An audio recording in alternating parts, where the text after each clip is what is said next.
Hello friends, welcome to Manasvi exam solutions. Friends, आज जो topic हम डिस्कस करने वाले हैं वो है एक्टिविटी बेस्ड टीचिंग। क्रियात्मकता आधारित शिक्षण किसे कहा जाता है। जो स्टूडेंट्स हरियाणा से डीएलएड कर रहे हैं उनके मैथमेटिक्स के एग्ज़ाम में ये 3rd यूनिट का टॉपिक है। चलिए देखते हैं एक्टिविटी बेस्ड टीचिंग किसे कहा जाता है। एक्टिविटी बेस्ड टीचिंग में बच्चों को टीच करने के लिए एक्टिविटी मेथड का यूज किया जाता है।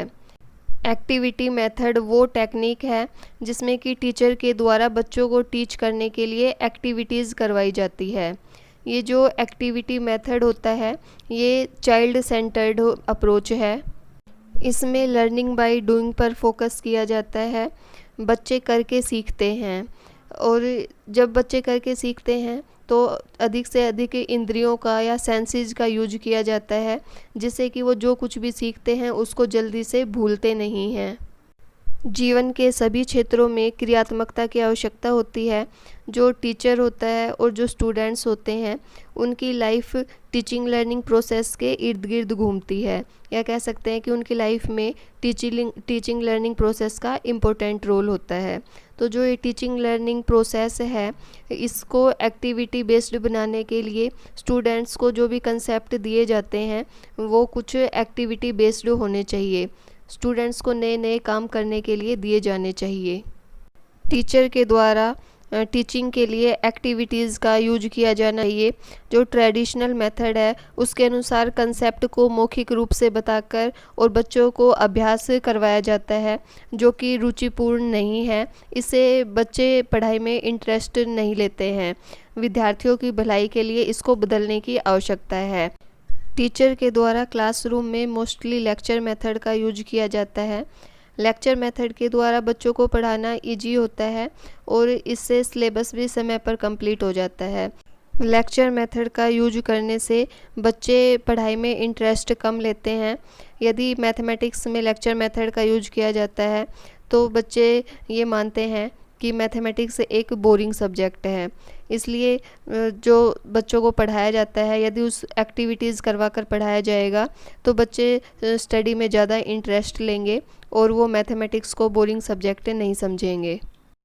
NCERT 2006 द्वारा स्थापित दस्तावेज के अनुसार गणित शिक्षण और अधिगम को अनेक विधियों से करवाना चाहिए, जिससे कि एक एल्गोरिदम द्वारा एक सही उत्तर प्राप्त करने के लिए अन्याय से विद्यालयी गणित को मुक्त किया जा सके।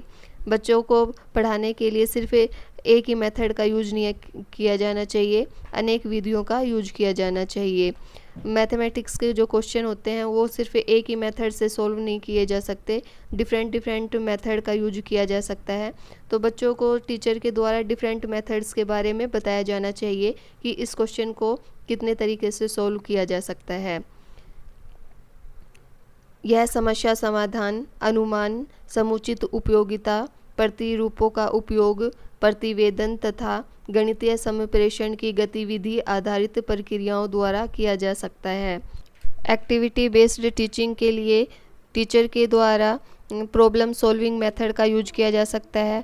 बच्चों को प्रोजेक्ट करने के लिए दिए जा सकते हैं। किसी टॉपिक पर क्लासरूम में डिस्कशन करवाया जा सकता है, या फिर टीचर के द्वारा स्टूडेंट्स के ग्रुप बनाए जा सकते हैं और उनको कोई टास्क करने के लिए दिया जा सकता है।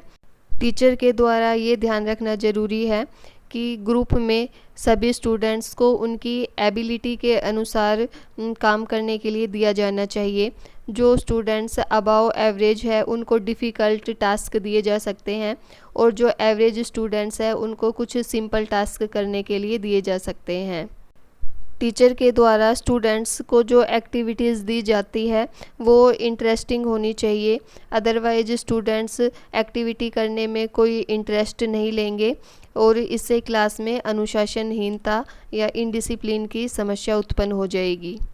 टीचर के द्वारा सभी स्टूडेंट्स को समय पर काम कंप्लीट करने के लिए मोटिवेट किया जाना चाहिए। नेक्स्ट कुछ एक्टिविटीज़ देखते हैं जो छोटे बच्चों को करवाई जा सकती है। एक्टिविटी फर्स्ट है, दी गई सभी टोकरियों में बराबर सेब रखें। एक तरफ सेब रखे हुए हैं और दूसरी तरफ टोकरियाँ रखी हुई है। तो यहाँ पे 12 सेब हैं जिनको कि 3 टोकरियों में रखना है। तो इस एक्टिविटी के द्वारा बच्चों को डिवीज़न सिखाया जा सकता है। एक और एक्टिविटी देखते हैं कि 5 भिन्न वस्तुओं के रैपर एकत्रित करें, प्रत्येक का मूल्य लिखें और कुल मूल्य ज्ञात करें। किसी होटल का मेन्यू कार्ड देखें, अपने परिवार के लिए भोजन का ऑर्डर सोचें, कुल देय राशि परिकलित करें।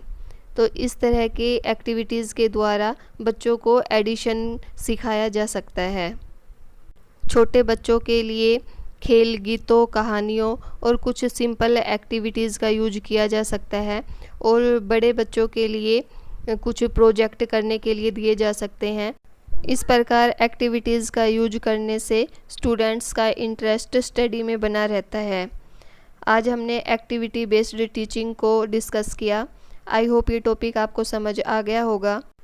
आपको ये वीडियो कैसी लगी कमेंट बॉक्स में कमेंट करके ज़रूर बताइए।